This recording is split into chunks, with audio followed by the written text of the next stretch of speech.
Man, what an incredible year just to be a Spider-Man fan, man. On top of brand new day and well, Across the Spider-Verse coming out next year, we have Spider Noir dropping another trailer on my head like an anvil. I'm not gonna lie, I was not expecting this, not at all. I was pretty shocked, and when I seen this trailer, I can't help but think, man, this looks really good, and I am definitely gonna be watching this because, as you know, Spider-Man is my favorite superhero of pretty much all time. I don't really think that's gonna change. But man, I'm excited for this trailer. And there's so much to unpack and so much to break. But let's just get into it, shall we? Eternal War follows an aging Don Nuzlocke PI named Ben Riley in 1930s New York. The series, which focuses on a gritty crime noir vibe, finds the retired superhero forced to take up his mantle as a spider again to investigate a deeply personal case. And I immediately thought of maybe perhaps the death of his Uncle Ben, or maybe a deceased partner from the looks of it.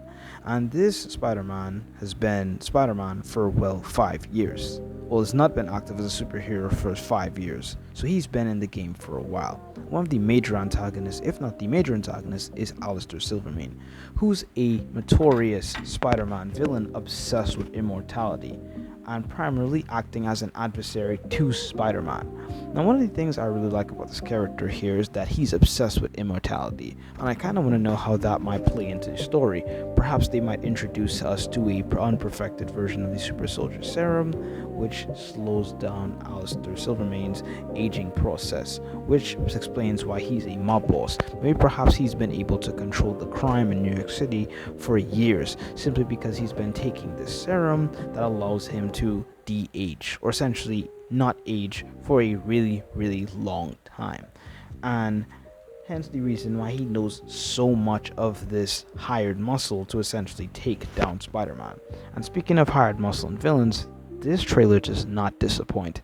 They show us a lot. There's a lot of characters here.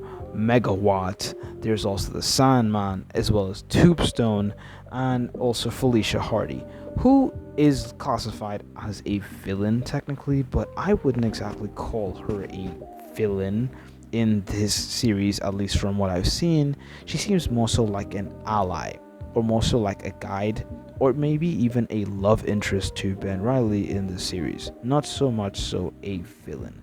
And I kind of like her as that. It's a very different change of pace for Felicia Hardy, at least when we've seen her, because in most forms of media, she's portrayed as a slick thief, and nothing is wrong with that. I like those depictions of Black Cat, but seeing her differently here is really cool.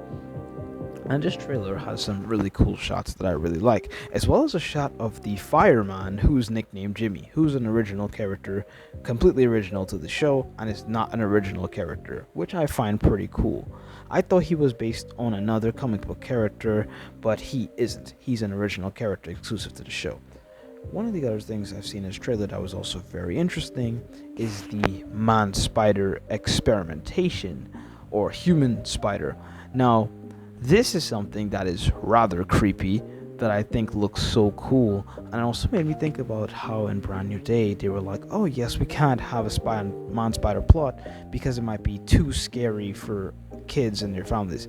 And that's really strange considering the fact that this is gonna be a project by Marvel, and you guys have no issue with making a man spider here, but you have it in a whatever.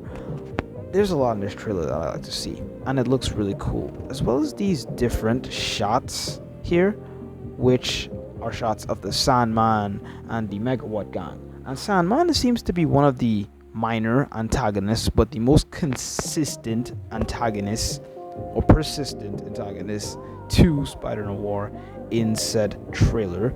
And I like that, honestly. I like that we're seeing so much of this guy, as well as shots of Spider Noir swinging. And probably one of the most craziest things in this trailer, organic webs. This Spider-Man has organic webs, which I think is very plausible and makes sense considering the way that Spider-Man gets his powers in this universe is much different to Peter Parker's. I'll put it up on screen. It's from a spider god, not so much a science experiment, which explains why he can just shoot webs out of his wrist just like a spider and has these powers of a spider. And also another interesting thing, he's essentially a guy's been Spider-Man for, well, hasn't been Spider-Man for 5 whole years, which I find pretty interesting. Another thing, this is completely separate from the Into the Spider-Verse universe. This is not the same character, despite being both voiced and played by Nicolas Cage, but they're not the same character. And I find that quite strange, considering the fact that, I don't know, Spider-Noir, I feel like this would have been a really easy way to just expand the multiverse a little bit more, or at least Spider multiverse a little bit more, the Spider-Verse a little bit more, but they didn't take that opportunity, which I find interesting. And I don't really exactly have too much to say about this trailer. There's a lot to unpack and a lot not to unpack.